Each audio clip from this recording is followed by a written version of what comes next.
After studying this module, you should be able to understand the main procedure of person-centered therapy, identify 7 stages involved in the therapy, gain knowledge of the goals of the person-centered therapy, analyze the role of person-centered therapist, know about the functions of the therapist, and evaluate the changes experienced by the client.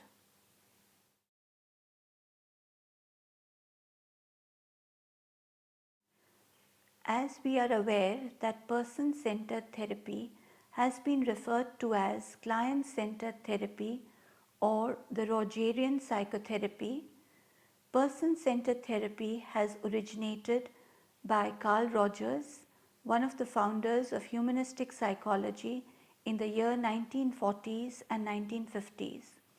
It is one of the most extensively used models in mental health and psychotherapy. Rogerian therapy includes some of the fundamental concepts which are showing congruence or genuineness, empathy, and unconditional positive regard towards a client. Grounded on these features, the therapist constructs an environment which is supportive as well as non-judgmental, and thus which facilitates the clients to stretch and attain their full potential. Rogers supposed that counseling stages could be divided into 7 fundamental stages that he could perceive.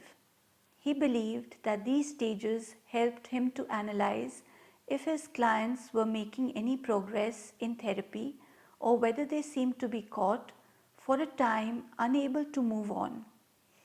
Even though the course of development can be erratic, clients do usually move in a stepwise fashion, one after the other. Roger assumed that as soon as the individual sense he or she is understood and accepted at the initial stage, then only they are able to venture to the next stage, is able to move on to the next step.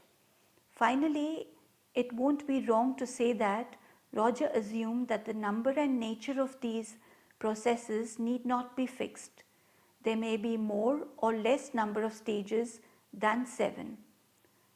There are no clear-cut divisions as such. It is a continuous process which is divided into stages to understand it in simple form. Roger never said that this is the only way in which personality change occurs. Roger believed that counseling is a process, a change, an effort, movement, or a personality change that begins when the client experiences that he is being fully received by the therapist. Rogers assumed that there were 7 stages that he may perhaps perceive, and they facilitated him to see whether his clients were progressing in the therapy or whether they give the impression to be caught and incapable to move on. Though the course of progress can be inconsistent, clients do usually progress step by step, building on their experiences at one stage before moving on to the next. Clients can move on to the next stage only when they feel that they are being understood and accepted in previous step by the therapist. The process of counseling is much complex and comprehensive as compared to the description presented in each of the 7 stages.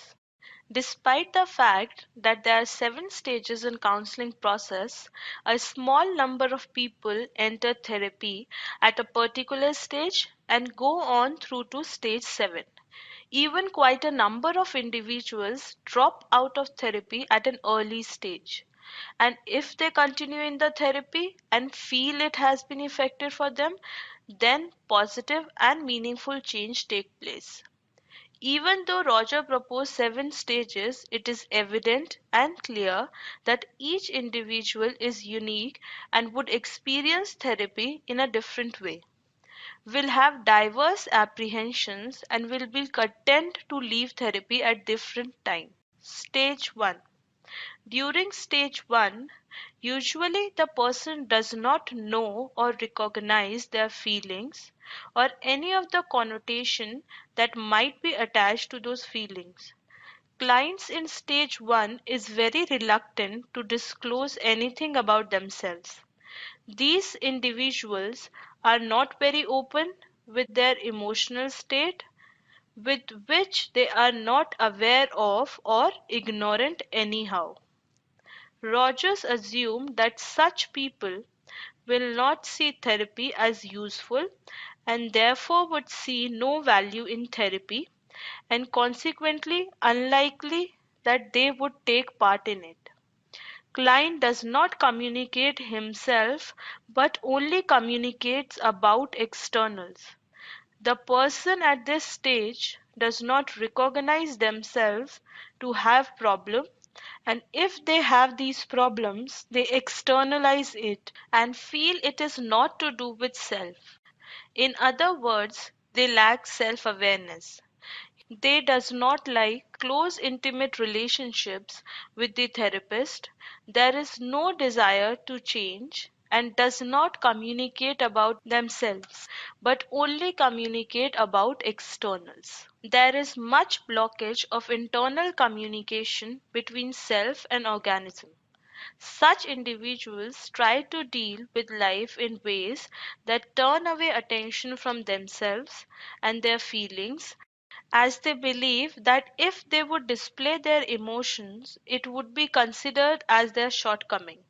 Such individuals have very inflexible rules as to how people ought to behave, and they are overly critical of others, having a somewhat pessimistic view of human nature. Stage 2.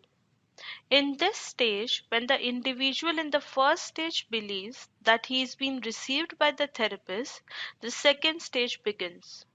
In actuality, but it is very challenging to create circumstances that make him feel that he is being received. Still, the person feels problems are external to self and there is still no ownership and responsibility of the problem. Nevertheless, the person is to some point more able to express their views and feelings, possibly recognizing that they are experiencing some kind of problems. The feelings may be displayed but not accepted or have possession of. They are experienced as things of past, while people in the first stage do not willingly strive for therapy. The people in the second stage may come to the therapy. When things go wrong, they have a tendency to blame others and feel like sufferers of an unreceptive world rather than participators in it. In the therapeutic session, they come up with statements like, I am not responsible when things go wrong, am I? Or, I don't do anything wrong, other people keep creating problems for me. In this stage, at least the person recognizes that things are not as expected in their lives, but any accountability inclines to lie in others or the world in general. When things go wrong, such individuals have a tendency to blame others. People find it very problematic to agree to take any responsibility for them or what take part in their lives. Stage 3. Rogers perceives that clients are most expected to come in for counseling at this stage. There is to some extent more awareness of self here. Although a true sense of self-possession still does not exist for the client in relation to their present experiences. If the experience of being fully received by the therapist is still experienced, the individual will be in the third stage. There is a free movement of expression about the self as an object which talks about feelings and personal meanings. Thoughts are still rigid, incongruency are accepted, and feelings are sometimes acknowledged and sometimes are not accepted. Personal choices are often seen as futile. People at this stage recognize that they require therapy and are willing to go in for counseling. In this stage, there may be indications that there are diverse options accessible, but there is still a disposition to see things in hard and fast terms. If they are not one thing, then they must be the contrasting. For instance, if not good, then bad. If not a success, then a failure. Client in this stage do talk about themselves, but as an object and evades discussion of present events. People are less comfortable expressing presently experienced feelings and more comfortable talking about feelings that happened in the past. Clients who first seek therapy are often at this stage and need to be fully accepted as they present themselves before moving deeper into stage 4. Stage 4. In this stage, clients come into being to define deeper feelings, usually those that happened in the past.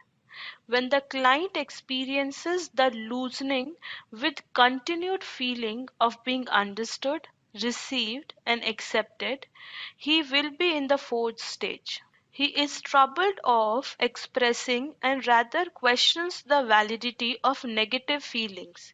He comprehends that there is an incongruity between experience and self. The therapist is able to see that the client is beginning to accept responsibility for what is happening, even though the apprehension and desperateness of it are evident. Although there is a dread of making intimate relationship with the therapist, he risks himself and attempts to start such a relationship at least marginally. Thus, clients begin to enter into more direct relationships with their therapist, but there is often an apprehension about this. Feelings in the present start to emerge, but they are mistrusted and even rejected. Probes of this nature are quite common in therapy, and the loosening up of expression continues into the next stages. These later stages are quite intricate, and consequence of this is that the client views are expressed and experiences the world in various different ways. Stage 5. People feel free to explore their repressed or deeper feelings only when they believe that they are being fully received and accepted unconditionally for who they are and are understood by the therapist. Thus, according to Rogers, the role of the therapist is not to lead the client from one stage to the another. Nevertheless, it is to provide them with ample of opportunities to experience fully each stage in their own manner and in their own unique ways as possible. In this stage, feelings are communicated more freely, as in the present time, though there is distress of expressing such feelings. Clients are never exclusively at one stage of the process or another which can be defined easily. They may start to move on, then take a step back. In stage 5, clients feel more confident about expressing presently expressed feelings in contrast to the previous stages. Though there is a component of disbelief and fear, but seldom pleasure when the feelings which are hidden deep inside are discovered and when these feelings come out of the several personal constitutes and are discovered and critically examined by the individual. They can be a feeling of attainment of something vital but not being able to get into direct contact with it. There is still a hesitancy to trust feelings in themselves. They can be talked about but not fully experienced. New insights about life and relationships also start to materialize. They may come up with statements like, I have just comprehended something. When I start feeling uncertain of myself, I get this strange feeling inside which sort of inhibits me and stops me from being all of myself. This is happening now, but it's gradually fading. In this stage, the client is recognizing and accepting ambivalent feelings towards another person, and he is okay with having these contradictory feelings alongside each other. Contradictions and incongruence between self and organism are acknowledged and accepted. At this stage, the individual faces his problems instead of avoiding them. Responsibility for problems are held. The barriers for communication between self and organism are reduced. This process of change does not happen in few session minutes or hours but takes several weeks and months. Stage 6. Rogers designated this stage as being very distinct and time and again referred to as dramatic stage.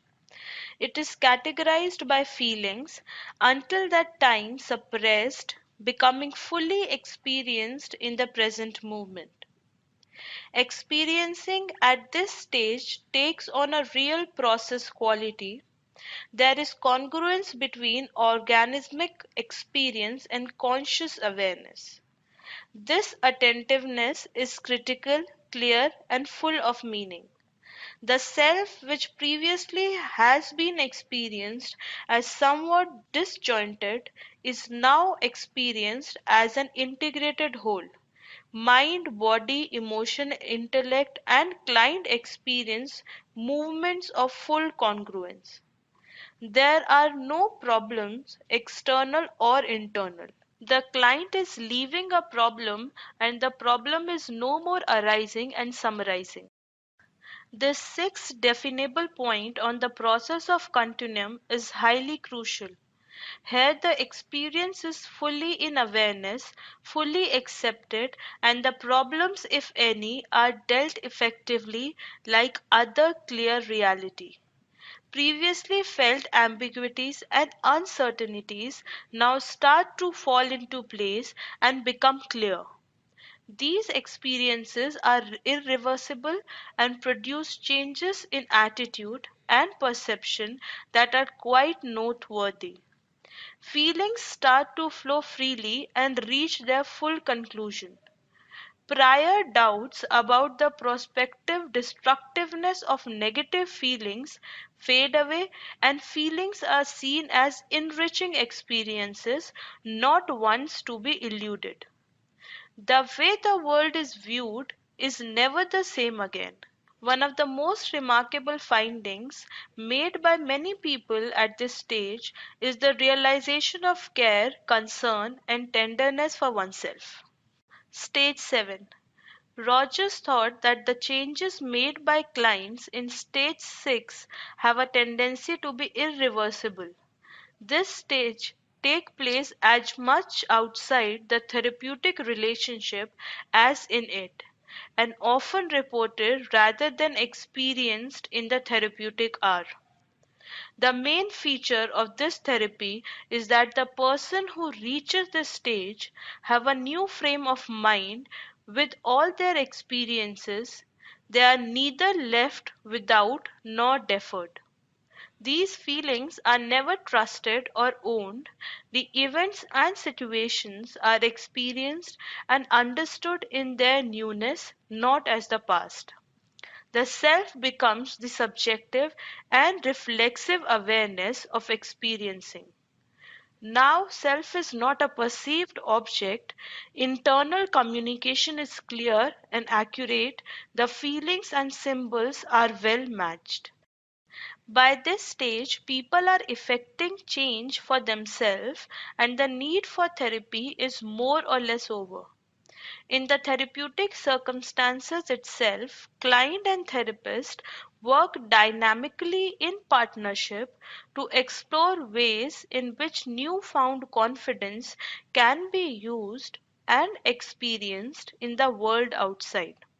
Clients are open to experience, are able to trust their own feelings, and have established a strong internal locus of appraisal. There is a fluid, varying feature to life as people are able to experience each new event without being guaranteed by clarifications that belong in the past. There is a strong feeling of living fully in the present and capability to relate freely to others. An awareness that further change and growth is not only possible but anticipated. Rogers defined therapy as most efficiently taking place between stages 3 and 6. Before stage 3, maximum clients aren't agreeable to take part in therapy since they are busy attaching their problems to other people or situations.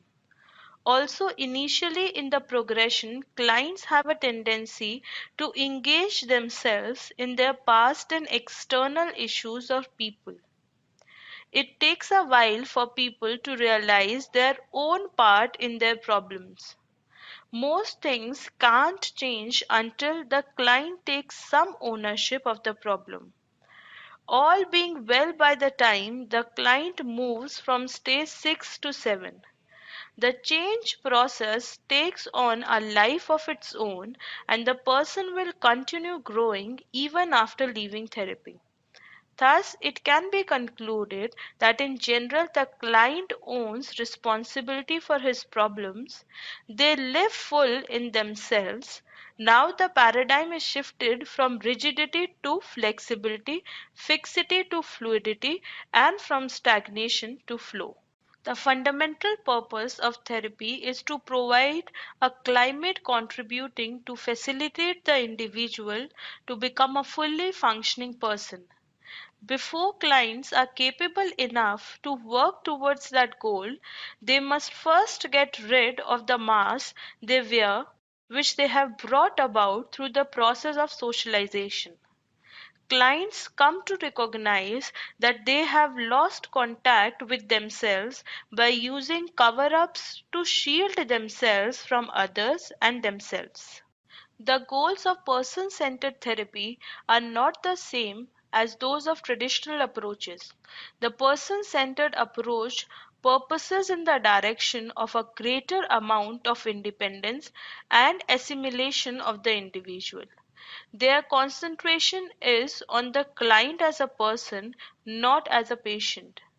That is why they did not use the word patient and change it to client, unlike other approaches, as they believe that both therapist and the client are equally responsible for the progress of the client. In other words, unlike other therapies, the client is himself accountable for improving his or her life. Its focus is on the person, not on the person's presenting problem. Its purpose is to help clients in their development process. The main purpose of the therapeutic process is that the therapist creates an environment for the client which is safe and caring and which helps the client to get in touch with most significant positive features of themselves that have been hidden or distorted. A reduced amount of distortion and more congruence facilitates the client to have more trust in themselves, which assists them to deal effectively with people and situations. This additional trust leads to having reduced feelings of helplessness and powerlessness, fewer behaviors driven by stereotypes, and more productive, creative, and flexible decision making. Function and role of the therapist. The role of person centered therapists is embedded in their ways of being and attitudes, not in techniques intended to get the client to do something. Fundamentally, therapists use themselves as a mechanism of change. It is the therapist's attitude and belief in the inner resources of the client that create the therapeutic climate for growth. Personal-centered approach can be regarded as a way of living, a way of being, a shared journey in which counselor and client disclose their humanness and participate in a growth process. According to Rogers, the person-centered therapist avoids certain functions. They generally do not take a history. They avoid asking leading and probing questions. They do not make interpretations of the client's behavior. They do not evaluate the client's ideas or plans. And they do not decide for the client about the frequency or length of the therapeutic venture. Changes in client experienced during therapy. The therapist can facilitate the client on the journey by the benefit of being generally more experienced and more psychologically mature than the client. Nevertheless, one should take into consideration the fact that both the clients and the counselor are human and can make some errors in the process of this journey. Though they both are good at what they are supposed to do, still they have some limitations. Thus, it may perhaps be too much to presume that any therapist can be genuine, concerned, and considerate at every meeting they have with their clients. But still, there is an ideal towards which he must make every effort to move. Carl Rogers has observed the following general trends which the client follows. First, moving away from cover ups. The client makes an attempt to be himself. He does not wear a mask to hide himself and avoids moving away from a self that he is not. Second, moving away from odds. The client moves away from making an attempt to be what he should ought to be according to the others. Third, moving away from meeting the expectations.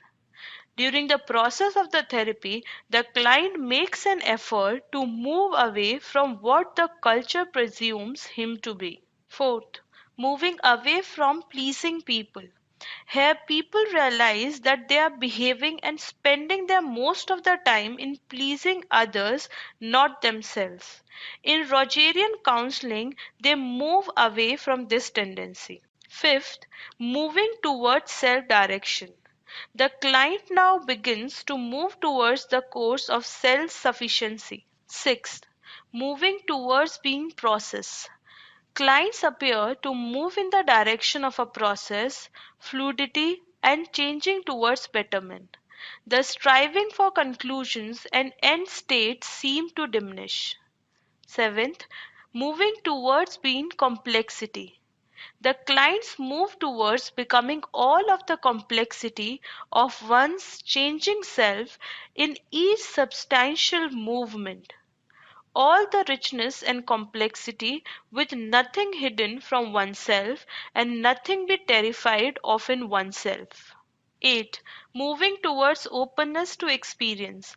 The individual is likely to move towards living in an open, friendly, intimate relationship to his experience. 9. Moving towards acceptance of others. As soon as the capability to accept oneself is achieved, they also develop the ability to accept other individuals as they are. 10. Moving toward trust of self. The most significant predisposition the client progresses in therapy is the increasing trust in themselves.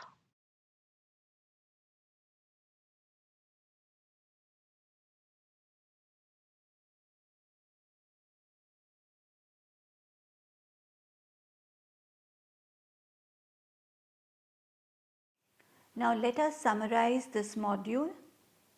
Person-centered therapy has originated by Carl Rogers, one of the founders of humanistic psychology in the year 1940s and 1950s. It is one of the most extensively used models in mental health and psychotherapy.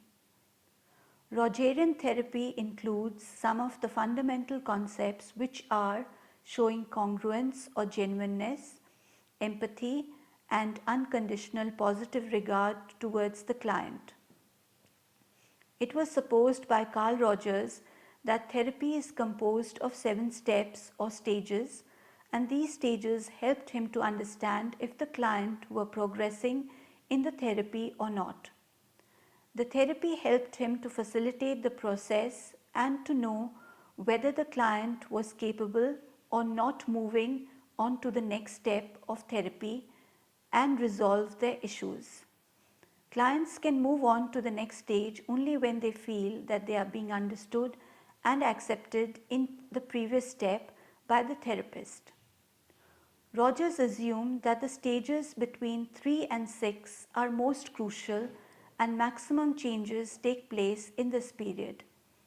But the major problem occurs even before stage 3 starts, as the client is not very receptive to going in for therapy before that. Carl Rogers assumed that no positive change can occur unless the client takes responsibility for his or her action. Time the client does not progress from stage 6 to stage 7, after which the client will progress and grows even after they discontinue the therapy. The goals of person-centered therapy are quite unlike that were undertaken by the traditional approaches to counseling. The person-centered approach resolves in the course of a better amount of liberation and assimilation of the individual. The approach emphasizes on the client's responsibility and capability to determine ways of facing reality. Person-centered approach can be viewed as a way of life. It is a way of being. In this process, the client and counselor both mutually go through the life of the client, where client discloses their humanness and participate in a growth process. The function of the person-centered therapist is embedded in their attitude, and it is relevant in their behavior, and it helps the client to do something. Basically, it is the main purpose of the counselor to act as the agent of the change. According to Rogers, the person-centered therapist avoids certain functions, like they generally do not ask any leading questions, they do not take past history, do not assess any of the client's thoughts or ideas, and do not decide for the client about the span, duration, and frequency of the therapeutic process. Rogers assumed that the therapist completely accepts the client as they are at the moment in time. Therapist places no label or name onto the client's condition. The therapist can facilitate the client on the journey by the benefit of being generally more mature and more developed psychologically than the client. Roger observed 10 general trends which takes place during the therapeutic process in the client for betterment of the individual. Rogers observed 10 general trends which take place during the therapeutic process in the client for betterment of the individual.